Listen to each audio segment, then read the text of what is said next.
Get in the zone was an idea that Rabbi Fari had many years ago. He says, before every Chag, let's get people together and talk a little bit about what the Chag is. What can we do to prepare? How can we make it more meaningful? So the ideas that you've heard tonight are not just random messaging. These are ideas that are meant to inspire you to think more deeply and more profoundly about what you could take away for the next 48 hours before we actually experience Purim. How are you taking this time in preparation of the Chag itself? Because all too often we find ourselves at a space where we haven't really prepared. Like, for example, yesterday I officiated my 214th wedding, and thanks. And part of marrying these young couples is preparing them for their wedding day. And I often remind chatanim and kalot that I've seen so many times that a chatan and kala, they're standing at the chuppah and they're clueless as to what's going to happen. They have no idea what they should be thinking of, what they should be praying for. They have no clue as to what the actual meaning behind the service is. So I spend hours before the chuppah meeting with these couples and preparing them so that when they're at that special time, in that special moment, it becomes meaningful. And I often remind them that your chuppah is only as meaningful as the effort you put into that moment preparing for it. So if you've spent time preparing for your chuppah, it becomes a meaningful one. Now, how do you prepare? Preparation is an interesting thing. Preparation is like, you got to have a strategy, you have to understand where you want to go, you have to have clarity as to what the actual goal is. And then when you have that clarity, you can start plotting out, well, if I want to try to achieve this level of clarity on my wedding, I want to have Simcha, I want to have Bracha, I want to have unity, I understand what the goals, the function, the actual idea of marriage is. Once that's clear to me, I could start plotting out a course of how I'm going to get there. But in order to do that properly, you also have to have a deep understanding of who you are. You have to have a deep understanding of who you are not. So reflection has to happen. You got to reflect a little bit. How did you end up where you are right now? This is Purim 2022, 5782. Okay, we're talking about today. But in order to understand how you got here today, you have to look back and ask yourselves, well, what happened with the time before that led me to this particular point in history? Clarify where you came from, and you'll have a clear understanding as to where you want to go. As long as that goal is there, you'll get there. But I want to take you back for a moment to 75 years ago, 1947. And we're going to go to the other side of the planet again, and it's so relevant. Rabbi Hadjov was talking about the Soviet Union. I feel like I have to talk about it a little bit as well. So 1947, the prime minister at the time, or the supreme leader at the time, his name was Stalin. Okay, Stalin was Joseph Stalin was a very, very fascinating person. He was known as Iron Man, or the man of steel. Like, the guy was part of the Iron Curtain. He did everything he can. He controlled the country with an iron fist.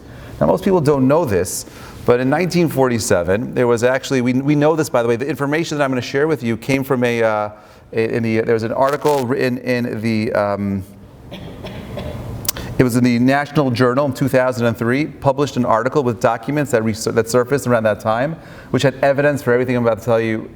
This story is true. Okay, it's not a made-up story. In 1947 was the same year that that Stalin accused 6 Jewish doctors of secretly poisoning Russian children, already sowing the seeds of anti-Semitism and hatred amongst the people. And this is already an anti-Semitic country. But he was literally, this is on TV, these 6 doctors were beaten to confess that they were poisoning Russian Gentile children in Russia, poisoning them to death. Okay? So as this is happening in the background, right, that people are watching, this is horrible. You're watching, imagine, God forbid, going on CNN, Fox News, the Jews are at it again. You have these doctors coming out, yes, we're guilty. Can you imagine living there in that time? This is already post-Holocaust. This is 1947. We're not talking about a break. This is a continuation. We just found out, the world had just found out 2 years earlier, that 6 million Jews were killed. Okay, at the same time, we also know that Stalin was personally responsible for killing about 20 million people, of his own people. Right? It's crazy. We're talking about crazy numbers. We're talking about, we have no idea what's happening in Ukraine, and the world itself could be an interesting place, but just come back with me for a moment. Just come back with me for a moment. 1947, the Jews of Russia. There are about 2 to 4 million Jews living in the country. They're watching the news, and you have 6 Jewish doctors admitting publicly that they're poisoning Gentile kids, and they're part of this big conspiracy. So what does he do? Stalin says he has his plan. He wants to get rid of the Jews once and for all. He wants to finish what Hitler started. And he goes ahead and he builds 4 concentration camps, death extermination camps. 4 of them, one in Kazakhstan and Siberia, and 2 in the North Arctic. Okay, he was going to transport all the Jews there, okay, in a short period of time. There were already blocks of trains and other types of railroad systems that were already being subverted to go ahead and take people there. And he had a date. This is all going to happen on March 6th, 1947. This is a date. This is much like the same story as Purim, but 75 years ago. Not 2,500 years ago, 75 years ago. So no one knows what's happening. No one knows what's happening in the background. These are all secret files that are released. Okay, just like the FBI, the CIA have declassified files. These are declassified files that the KGB releases. Okay, 2003. National Journal. Look it up yourselves afterwards. Fascinating. I'm just going to give you a very brief overview. There's someone by the name of Rabbi Zilberman, or Rabbi Zilber, who was famous. 1947, he was a rabbi that lived in Russia, and he was very, very involved in helping educate, doing outreach in the former Soviet. One of the first old school outreach rabbis. And he tells this story in his book. Okay, it was Purim time, right? This was a few days. This is Erev Purim, and he's going through the story, telling the story of Purim. In Russia, you didn't have access. There was no Torah time. There was no internet. It's BG before Google. There was nothing to find, right? There's no way to search anything back then. So if you didn't have the book, you didn't have the Megillah, you didn't have access to the story. So the rabbi is literally telling the story. So imagine you're in some cold synagogue in Moscow, and the rabbi gets up, and he's got a packed room like this, and he's telling the story. So some guy gets up and he says, Rabbi, why do I need to hear this story from 2,500 years ago? Who cares? It's irrelevant. How is it relevant to me? So the rabbi has no idea about Stalin's plot. Clueless. He says, what are you talking about? He says, like, the whole world could change. Yeshua Hashem ke'ef ayin. The whole world changes in a blink of an eye. What do you mean? How could you don't see the value of this? He says, no, who cares? Tell me something today. Tell me something today. He's like, listen, I can tell you this. He's like, if Stalin ever tries to do anything to us, he's like, I'm confident tomorrow, God will take care of it.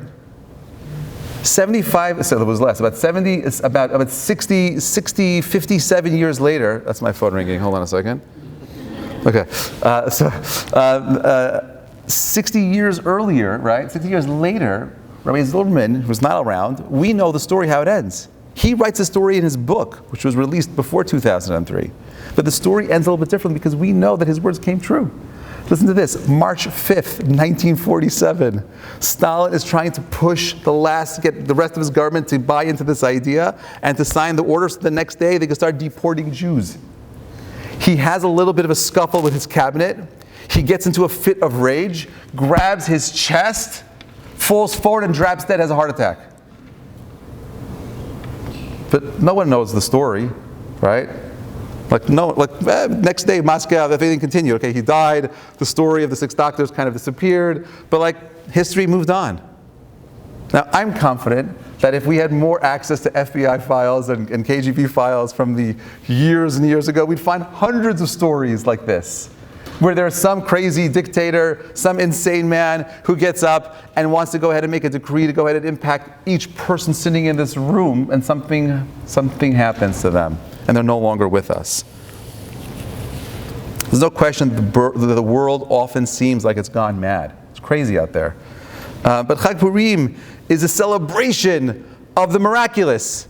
It's a celebration of something that can't be seen. It's a celebration of and a recognition that there is a Borei Olam, there is a God in the universe who is literally standing behind the scenes, pulling all the strings, pulling all the cords.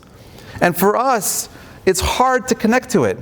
So what do the Chachamim say? You have one day of the year called Purim, right? We say Purim is the day of Simcha, the day of joy. And how do we celebrate this day of joy? What do?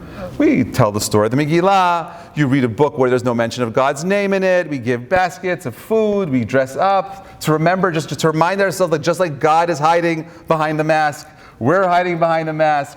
That there's nature, and God lifts the veil of nature sometimes. It's all part of it. That's the simcha that we have, knowing that there's a plan. knowing that there is some very clear purpose to everything that happens to us in our lives. That's what it's there for. Right? There's no greater simcha than the resolution of doubt. And simcha ke'atarat hasfeikot. There is no greater simcha than knowing what you're here for. Why did I go through that? Why did it happen? Why did I? What was that? Why is it? What is that pain for? Why am I going through this sadness? Why is it so hard right now?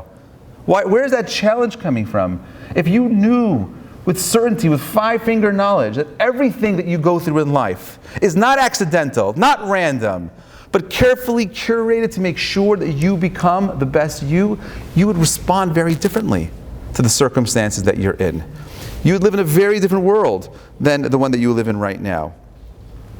The word Purim itself means lots, right? Randomness.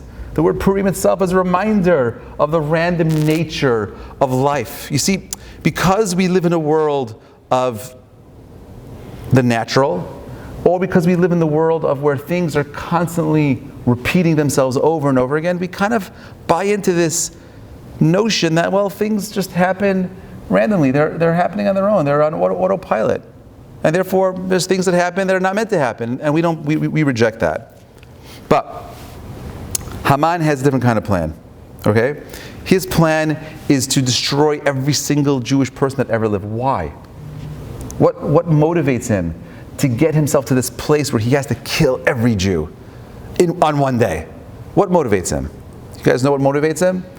There's one guy, thank you so much, Marie, Mordechai, right? And what did Mordechai do? What's he doing wrong? He's not bowing down. So one guy is not bowing down to you, and now you're ready to kill out the whole 120 millions of people in 127 provinces on one day? That's the motivation? What is the Megillah telling us about the psychology of leaders that run things around the world? What motivates them? What bothers them? So you have Achashverosh, who's a megalomaniac, right? Who's willing to go ahead and kill his wife to go ahead and make other people happy. He'll do anything to please a people pleaser, right? He has no concept, no clarity as to what he wants. He's even willing to go ahead and go along with Haman's plan because why not? He's paying him the money to do it, right?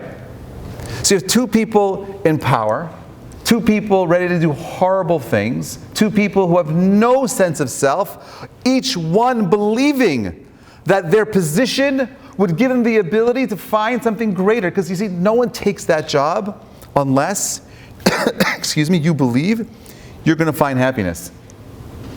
You don't take the job of supreme leader unless you believe it's something that's going to bring you some kind of fulfillment.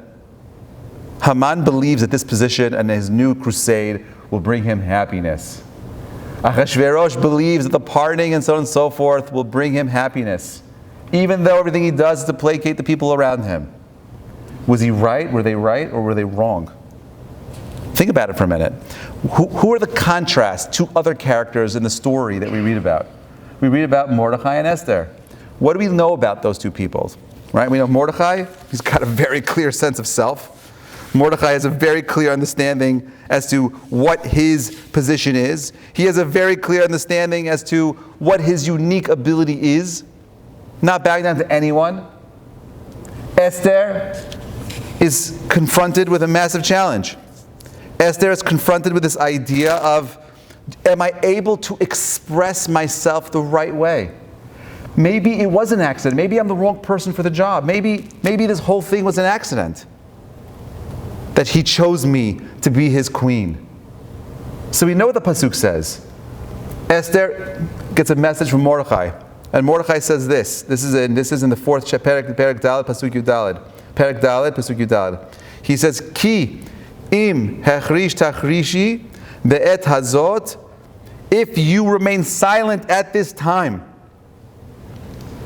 revach v'hatzala ya'amod la'yehudim b'makom acher. Relief and rescue will come to the Jews from another place. Don't worry about it, Esther. You don't want to step up. You don't want to take on that role. Don't worry about it. Okay, we'll figure it out. God has a plan. Another heart attack for Haman and Achashverosh. We'll figure it out. Then he continues. Listen to this part. He says, Ve'ed bait avicha ta'avdu. He says, and your father's household will perish.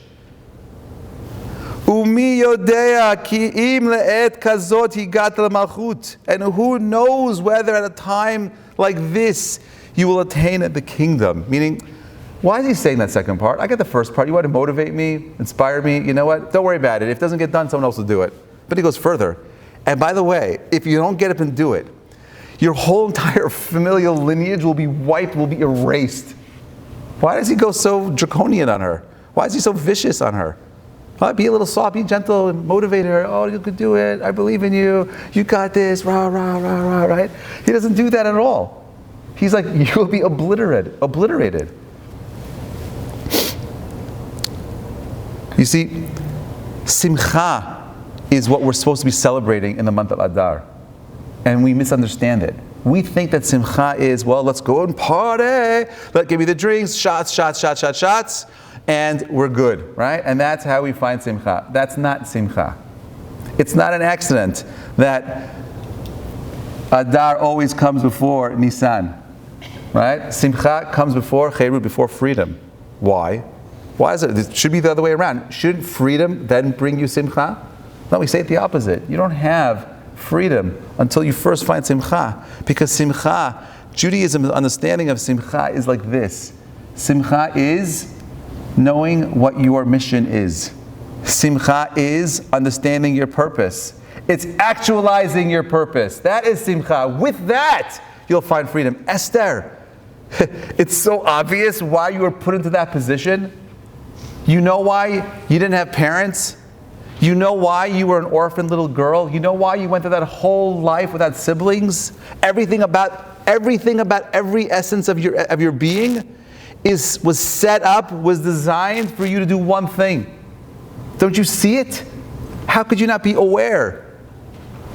How could you not be cognizant of this unique time in history? Your whole purpose was to do this right now. She wasn't a young girl. She's in her 30s, right? She had a whole life ahead of her, not married, depending on how you understand Midrashim, so on and so forth, right? She's going through that inner workings, like why am I where I am? Why am I betrothed to this animal who raped thousands of women? This is going to be my husband? This is, as she spent her whole life, she's a religious girl, she was studying, she was doing everything right, and this is how God's rewarding her? This is her reward? We read the story and we often forget that she didn't get divorced afterwards. She was living with him until she died. We have no idea how the story ends with her. But we were freed at the end and she was still stuck there.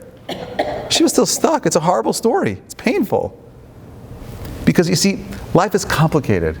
Life doesn't always have Disney endings and they live happily ever after. Right? It doesn't work like that. Life is something much more profound. You see, you can know and you can be happy in a difficult situation if you understand why you're there. The whole of the Jewish people are celebrating while she's still living with this guy, but you know how much simcha she has every single day? Knowing that she was personally responsible for ensuring that her people would survive?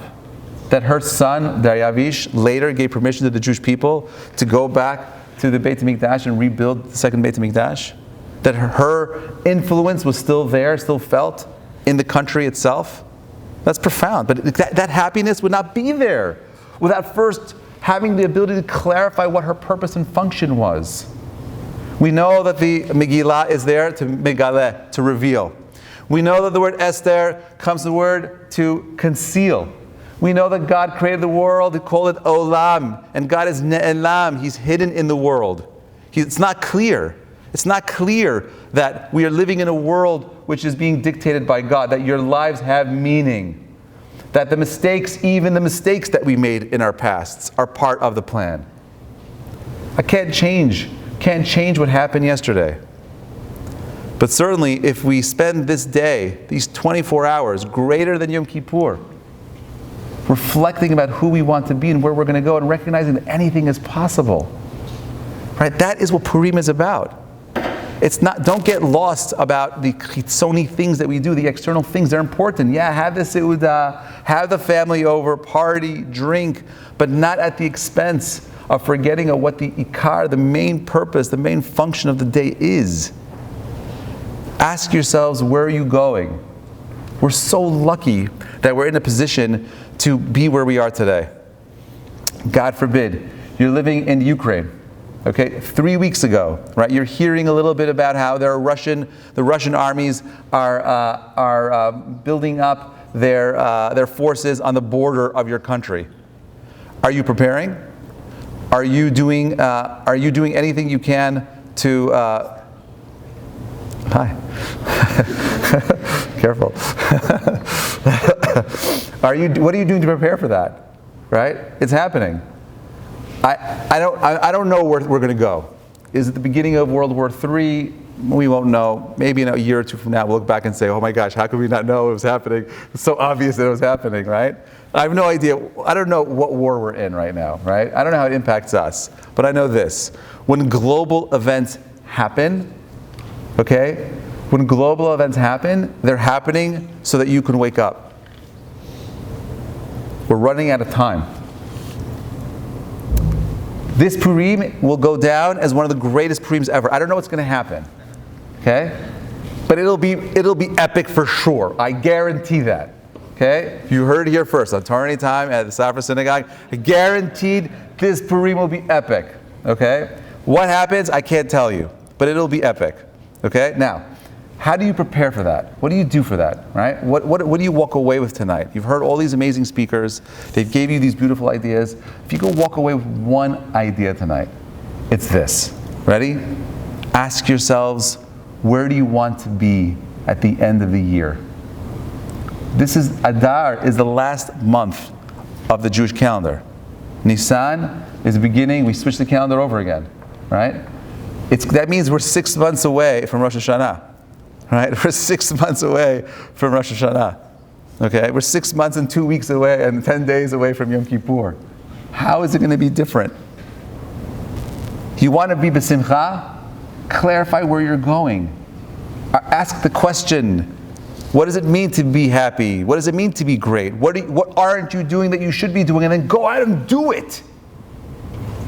Because we'd like to believe that we have an infinite amount of time, but in reality, we don't. The difference between Pesach and Purim is as follows. Ready?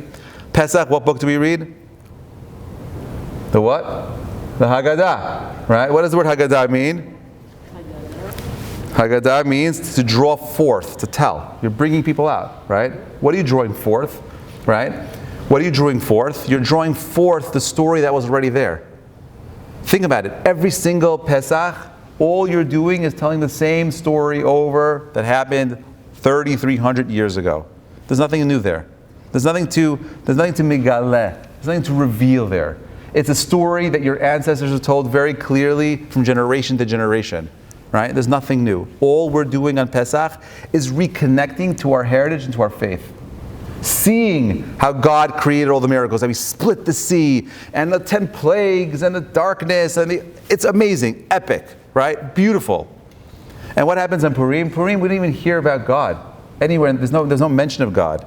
Yes, wherever it says the word Hamelech, without Achashverosh, that is Hamelech, that is God, right? But it's not clear to us that He's there, right? But we know that the word Megillah comes from the word Gilui, right? The Gilui means that you want to bring something new to light, a revelation of sorts. You want to be mechadesh something. You want to understand what the purpose, the function of Purim is. It's this concept. Ready? On Purim, we use a grager. Okay? We use a grager. On Hanukkah, we use a dreidel. Right? And they're different. They're telling you two different things.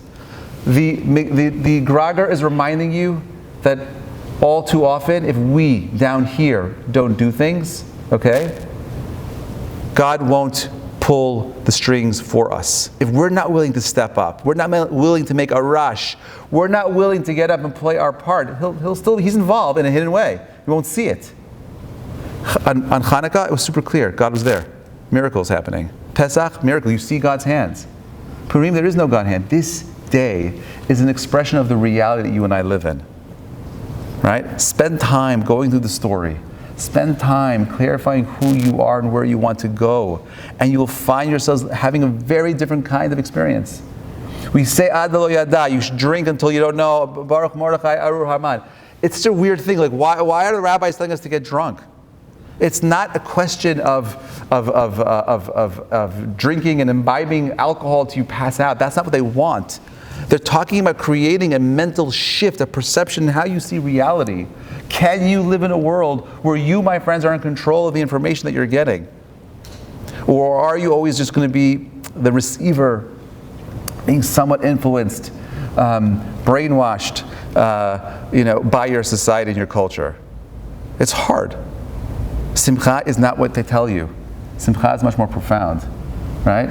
You want to add Simcha into your life. Mishnichnas Adar Marbim Simcha. You got to do it every single day.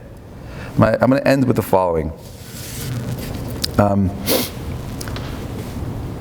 I know that there was a lot of ideas that you're going to hear going into Purim. But the way in which, for me at least, the way I make my Purim meaningful is like this. I'll tell you what I do. This is my practice, okay? The day before, which is tomorrow, because we know that on Wednesday morning is the Ta'anit. The Ta'anit itself is a reminder of this power of creating community. See, I know that as a Jew, I can't do this by my own. I can't do this alone. I can't build bridges of Simcha on my own. Yes, I have responsibility for myself, but I also need a team of people. I need support. So what do I do on the day before? I first write a list of all the people that drove me absolutely insane the last few months. Okay? Right? That's what I do. Okay? I write like my hate list. Okay? This guy, I can't show it to you ever, but it's Lashon Hara, but like I write a list of these are the people that drove me insane. Okay? And then I make special Mishaloch Manot with them, and I lace it. No, I don't lace it with anything. I give them these Mishaloch Manot, right? I hand deliver it to these people. I don't say anything. But I do that because I believe there's something profound about building a connection to someone who you're having a hardship with. It's hard to do it, it's uncomfortable, but you know what? You got to break down whatever barriers you have. Get over yourself, okay? The whole Megillah is about people with egos and megalomaniacs you could let go for one day. Okay, let go of the pain, let go of the insult, who cares? You let go of it. Okay, then, the second thing I do is, I make a list of all the people that I really want to get closer to. Okay? And then what I do is, I also bring them, the same ones, I'm not discriminating, they're the same quality, right? Okay, then what I do is like this. Okay, I say to myself, the people that I'm having a hard time with, what is it about them that drives me insane? And it's usually those midot. Now, there's two kinds of people that drive you insane. There's one kind of person who's just crazy and is driving you crazy for no reason. And there's another kind of person that's driving you crazy because they remind you a little bit about something you've seen in your past. They're reminding you of a flaw that you've seen in your family or within yourself. Right? So ask yourself, what are those things that are driving you crazy? And then ask yourself, how does it relate to yourself right here, right now? Right? Now, you have that, fantastic. Clarify who you do not want to be. Now ask yourself, the people that you want a connection to, why do you want a connection to them? And it shouldn't be for superficial reasons. Right? Oh, because he's so cute, or she's so pretty. No, it shouldn't be for those kinds of things, right? We're talking about people that you want to connect to. They're going to help you become a better, greater human being. What are the traits in those people, in those individuals, right, that allow you to develop into something bigger and greater? Okay, write them down, because usually those are the things that you're lacking. Right? That means those are the things that you need to be working on. Clarify it for yourselves. Hold on to this list. Take it with you, by the way, because the story's not over. Ready? You're going to hold on to this. You're going to read this list for 4 weeks.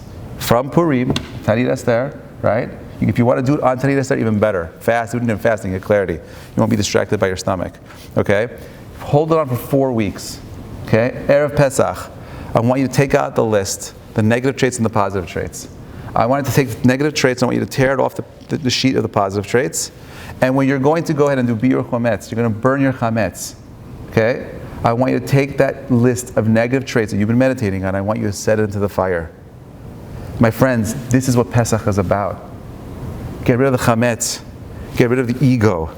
Get rid of the things that are blocking you from achieving greatness. You do that. Not only do you find freedom, but more importantly, you first find simcha. Have an amazing night. We should have Purim Sameach. We should have clarity. We should see the Gilui Shechina. We should be, Bezrat Hashem, leave this world of insanity. No more crazy, insane leaders. Let's go to a place of peace, shalom, and let us rebuild the Beit HaMikdash together. Thank you so much, everybody. Purim Sameach.